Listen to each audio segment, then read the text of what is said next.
Leif, the lineup that recorded Epicus, Doomicus, Metallicus fell apart afterwards. What happened? We couldn't find a singer. That was the problem.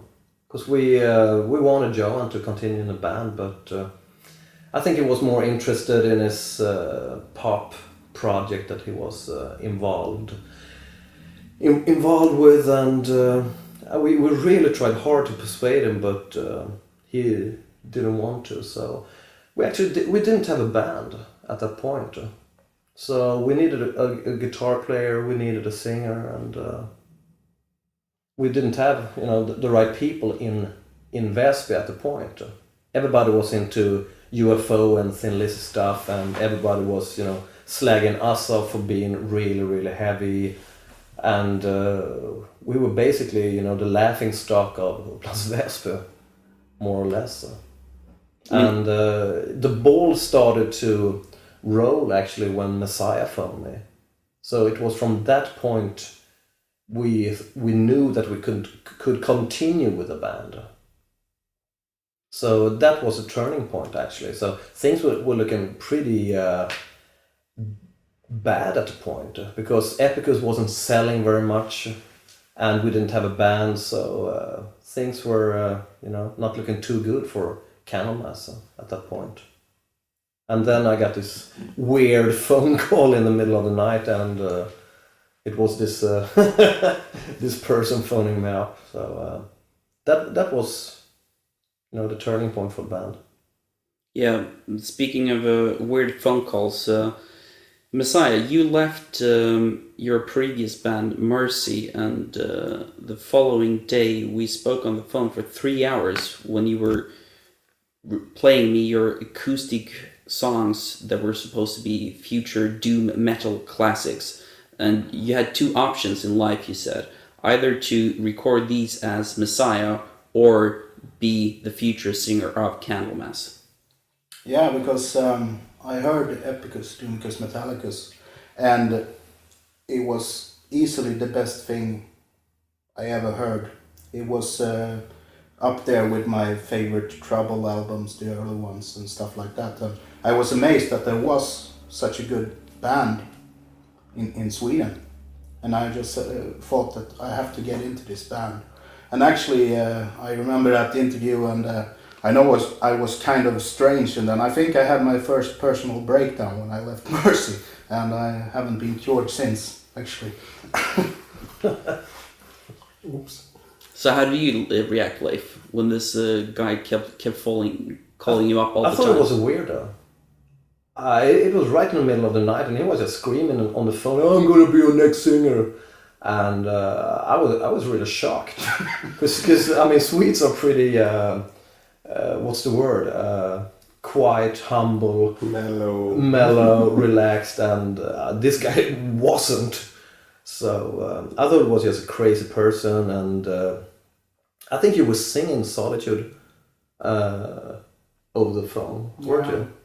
I think so. My stepmother was holding the phone, and I was playing guitar and singing, and he said, if you come up here, I was begging for an audition, and I said, I know this album backwards. It's no problem. I was coming up with excuses actually. We got these singers, that we're trying. We didn't have any, so I thought it was a maniac and want to get rid of him. But one day he was phoning me up and saying, "Hey, I live here now. I'm living in your town." So I was like, "What?" So he actually moved to Upplands Väsby from his birthplace, Ronneby or whatever, in the south of Sweden, and just moved up to this little suburb right north of Stockholm. And there he was, so we couldn't refuse him. He promised me if I moved up there I could get an audition, so I bought a 32,000 crown microphone, wireless one, and it worked really good. No, it didn't. But well, it did at first. But so I got the audition, and I remember they hadn't rehearsed, I think, since they recorded the album. He was actually picking on us for not playing the songs very good. I do remember that. But we were pretty amazed, by his voice, because we never heard anyone sing in our rehearsal room, because we were playing really loud in the rehearsal room, and we have never heard any vocals there. We had a PA system, but I mean the other singers, we couldn't hear them because we were playing so loud. And this was the first time ever we heard what our singer was singing. So we were quite amazed, and he knew the songs, perfectly, all of them. So we were really amazed and thought he was, doing a really good job. So I don't think there was any question about it. I think we had a pizza or something after. If I remember rightly, it took like a week or something. Mappy and the drummer, I think they wanted me right away, but you were the one who was thinking about it for like a week, so I was on stitches for a week. But I was really happy when I finally got it. And I remember I see your t-shirt there, Martin, with Candlemass Interview, because I was begging them to give me a t-shirt, and they said, "Oh, we only have small ones." So I don't care, I can cut it out and I can sew it to a bigger one. Yeah, you could cut the sleeves off, didn't you? Yeah. But I was really a fan. I was a big Candlemass fan. It was a great album and still is. At this point, you auditioned two other guys, Jan Lind on drums and Mike Weed on guitar. However, it was only Jan that remained in the lineup. What happened there? Well, we were actually looking for a guitar player at the point, because Mats Ekström was still in the band, and so we wanted a guitar player, and Mike Weed came down from the north of Sweden, and his audition was to record a demo, the Bewitched demo. So he brought a drummer with him, a friend. So I can't remember how it was. If Mats Ekström was kicked out right before they came down, it must have been that way. Yeah, or maybe he didn't know about it or something. But I remember at this time we always went to the Hard Rock Cafe and Hard Rock Cafe in Stockholm to drink. And before Janne Lind's, the drummer's audition, we went out and drank heavily. So he didn't make a very good job the first time, but then the second time he was really good.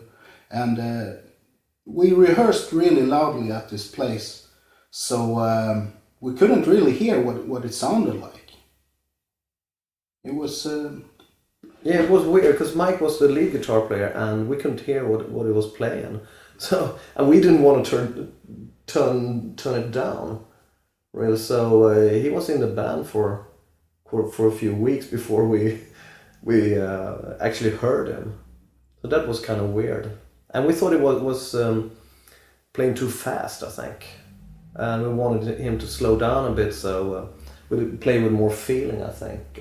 I mean, he was already then a really good guitarist, but it was just that he was playing his solos fast and our music was slow. So when we were recording Nightfall, we begged him to play slower, and he didn't know what we were talking about. He got pissed off. Yeah, so things weren't working out when we recorded Nightfall, so we needed a guitar player, and I can't remember where we found Lars. Actually, it was Mike Weed who was bragging all the time about Lars, how good he was. Yeah, and then I met you at the Hard Rock Cafe. Exactly. Yeah, I was screaming about the German vibrato. Yeah, the German vibrato. Terrible vibrato. That's when you have a terrible hangover and it sounds like a violin when you... That is no good. So then Eddie said, we are recording an album. I said, why don't you come down, bring your guitar and take it away? Like I said, interesting. Very interesting. Just like this, drinking beer in the bar, and was like, well, come on. And I listened to the tapes, and I've never heard anything like that. It's so slow and so heavy. I was thinking, God damn, I think they have the wrong speed of the machines here now. And I went down to the studio. I saw Ragnar Wahlqvist behind the mixing desk, which was really interesting. With his funny hairdo. And his funny shoes that changed color every day. I don't know what it was. And then I asked the guys again. They were all sitting there, all four, and said, "Well, guys, don't you think that there's something wrong with the speed on the machine here?" And they all looked really serious. "No, Lars, this is exactly the speed it should be." And I was like, "Oh, that's how slow it is." And then it was just plugging in. I remember I had this small 210 inches Gullian Kruger amplifier. I didn't have the Marshall with me at the time, and it was beefed up because we had a little trim pot inside, so it was like 300 volts in it or something. It sounded just great. And then with Ragnar's weird connections, I think he had like chewing gum between some of the cables, and he didn't solder it properly or anything. It was like sound. Oh, it sounded great. And then just on the tracks. I was a bit skeptical about Lars at first, I remember, because I think I was afraid of you or something. You looked really stroppy and I had an attitude problem. You had a serious attitude problem. I was always angry. Because you looked really... I think I was pissed all the time. Nothing was good. Not my guitar didn't sound good. Nothing was good. Everybody was stupid. I was like, everybody's taking up my time. But things have changed since then. Yeah. Actually, it's amazing that Nightfall sounds as good as it does, because the studio we're recording at with Ragnar there, it didn't have any heat. It was freezing. I was doing vocals and I had to have big sweaters on and stuff. It was really cold. And, like smoke out of your mouth. Yeah. Yeah, but, it didn't come out as good as Epicus did. I don't know what the problem was, because he told us that it wasn't as dynamic as Epicus. So he thought that the Epicus record was so much better than the stuff we recorded for Nightfall. And he said that's why it doesn't sound as good. You know, the sound quality. And we thought, what the fuck has sound quality to do with the quality of the songs? So we thought that why can't we make this album sound really good? So we remixed it and we remixed it and we remixed it again, and it didn't come out any good at all. So we had to take the tapes, you know, away from the studio, and we found Lindfors in Stockholm Recordings. Dr. Lindfors. Yes, pew. So he remixed it, and we were so amazed that for the first time we actually heard what the songs could sound like. I mean, the ability of the record were there, you know, at once, instantly when he started to remake. We thought, wow, okay, this is really neat. So that was a good move, I think. If we wouldn't have done that move, maybe we wouldn't have, come that far. I think actually it was a challenge for Lindfors as well. Yeah, maybe. He had never heard that kind of music through his mixing consoles. I mean, it was like pop and... And Stockholm Recording was a fucking home of Swedish AOR at the point. Yeah, and then he had this concrete music. All the Glory albums, all the Treat records were done. Yeah, everything was like kind of buttery, by the way. But then this came, and I think he wanted to do a good impression to us as well. Yeah, I think so. Made it wonderful. He did a great job. Fucking hell. So I'll listen to it, got the record right here. So I think there's nothing bad on this record. No. I'm really pleased with it. We recorded Nightfall without a click track as well. Yeah. And I think on the later albums, Ancient Dreams, it was kind of stale. And I think that has to do with the click track. Yeah, a lot of things. And total lack of reverb. Yeah. And when we recorded Nightfall, this was before we went out playing gigs and stuff, and we were really hungry and really into it. And a few years later, things got out of hand. Nightfall came out and got glowing reviews. However, some of those reviews weren't entirely true, were they?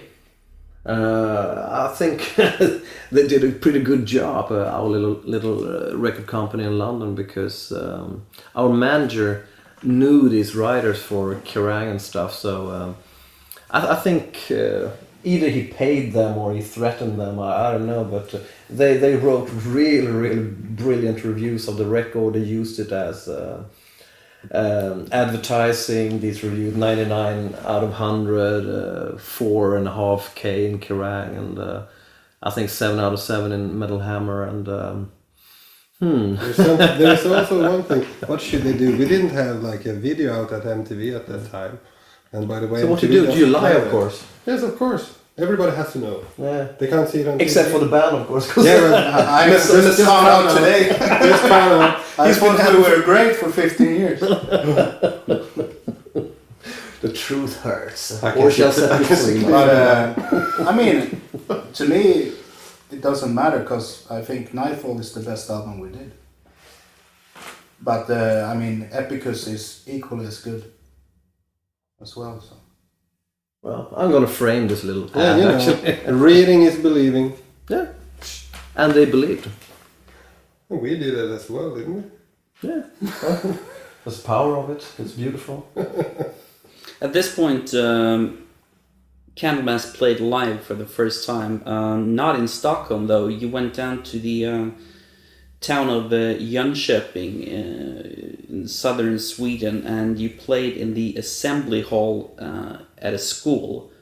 And it was kind of a strange gig because there were not a lot of people there, and they hadn't removed the tables from the assembly hall. And there was at one point there was a guy who stage dived, crushed his skull, and went up and started headbanging with Messiah, my who God. got blood in his hair and all that. That must have been a totally weird experience, being a Stockholm band appearing live for the first time in this surrounding. Yeah, an almost empty place with, I don't know, 80 people And probably. this was even before Slipknot. You The mean, band Slipknot. you mean when people Headbanging, crash into things and bleed hurt and- themselves? Yeah. That was scary. I totally forgot about that thing. It was really scary. But I thought it was just a blast to play live because I've been, dreaming about it for so long. Our first drummer didn't want to play live, so we never did it with Candlemass at first because he was so scared of it. And now for the first time we were able to do it. We were a real band at last after all these years. So this was I don't know, 87 sometime, 87 summer perhaps. September, I think. Okay. It was the first gig and the last gig I wore makeup. I wanted to look like Ozzy, so I put black makeup around my eyes. I thought, what the fuck are you doing? But actually I ended up looking like an old prostitute. And I used to have a big iron cross as well. But after like a couple of gigs I realized that when I was headbanging it was hitting me in the head, this big cross. So I always had like big cuts in my forehead. So I had to You give did that a Glenn Benton I had before to- Glenn Benton. Exactly. Had to give that up. Messiah, you also introduced the monk costume, which became the image of Candlemass. Yeah, my nanny saw that for Sue made it for me, and I had it in Mercy. But I thought we were just starting out, and we needed to be different from everybody else. And with the doomy kind of music, and I thought it fitted real well with like a monk singing. And you were also talking about being carried onto the stage in a fucking coffin. Yeah, but we couldn't afford one, so And we couldn't fucking carry you either. I actually took up my coffin I had from Mercy Yeah. in the rehearsal room. I thought it was a piano. It was so big. The sausage stand. We never used it. It didn't look very good. It was too big. I remember Janne freaked out totally because when it was standing up we couldn't see the drums. It was big like a fucking... I can believe my eye. Actually, we were supposed to sell t-shirts in that once. The biggest What did fucking you have? coffin I've seen. Oh my god. I forgot about that. Oh my god. However, when you went on your first smaller tour with King Diamond in Scandinavia, Lars wasn't playing. It was Mike Weed again. I broke my hand. I broke my fucking hand. You did one of those really stupid things, didn't you? I was late and I was jumping over a fence. Unfortunately, my hand was left on the other side of the fence and I fell. And there I was, sitting there with this. It was like a week before the Yeah. King Diamond tour or something. Perfect. Good timing. I went heavily into drinking. Was the only thing I could do. Yeah, yes, thank you very much. We had to crawl back to Mike again and ask him if he could do it. And he knew all the songs anyway. Can you do these horrible quick guitar solos again? Lasse just broke his hand. But there was never any But he talk was of cool. Mike rejoining at this point. No, we were really happy with Lars, but I mean, I still, you know, owe Mike for doing that. I mean, of course, he must have been pissed off with us for kicking him out, and you know, he did us a great favor by you know, helping us out with this. But maybe, you know, gained his career as well to be seen on stage on the King Diamond tour. Now he plays with King Diamond, so Yeah, he must have done something right. First introduction. Yeah. No, but I must, you know, officially thank King Diamond, you know, here, because he led us on that tour. I think it was Messiah who phoned. I sent him the albums and wrote letters and Yeah, and he took us on the tour, so we're eternally thankful for that, for a new, unknown Swedish band. And I used to be in the Merciful Fate fan club and the Kiss Really? Army, yeah. shit, I didn't know that. No, that was a great tour. That was a blast. It treated us really, really well. And we actually, on the first night, we had more success than King Diamond themselves, because they hadn't rehearsed.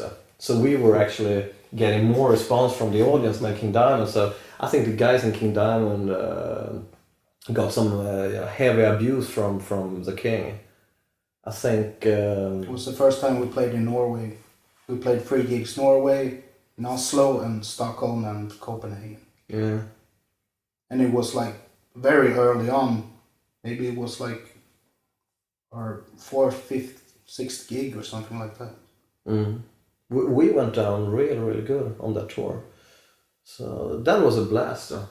I remember we had a van with the plate said 666 on it.